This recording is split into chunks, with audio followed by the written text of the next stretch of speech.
ভোটের আগে ফের বোমা উদ্ধার বীরভূমে। রামপুরহাটে একটি মাঠ থেকে উদ্ধার ব্যাগ ভর্তি তাজা বোমা।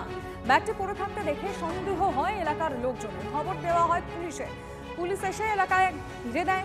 বম্ব স্কোয়াড ঘটনাস্থল থেকে বোমাগুলি উদ্ধার করে। আমি কথা বলবো আমাদের প্রতিনিধি হিমাদ্রির সঙ্গে, কিন্তু হিমাদ্রি, এত বোমা এলো কোথা থেকে? দেখো, একেবারে সেটাই হচ্ছে প্রশ্ন, যে বারবার বীরভূম জেলায় দিকে দিকে বোমা উদ্ধার হচ্ছে, বোমা পুলিশ রিকভার করছে, কিন্তু বোমাগুলি আসছে কোত্থেকে সেটাই কিন্তু সব থেকে বড় প্রশ্ন।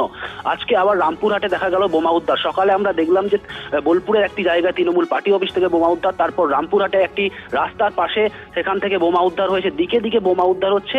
যদিও এই রামপুরহাটের ক্ষেত্রে এখনো পর্যন্ত পুলিশ কাউকে ধরতে বা আটক করতে পারেনি বা গ্রেপ্তার করতে পারেনি, কিন্তু কিভাবে এই বোমাগুলি এখানে আনা হলো, কি উদ্দেশ্যে আনা হয়েছে সেই তদন্ত করছে রামপুরহাট থানা পুলিশ।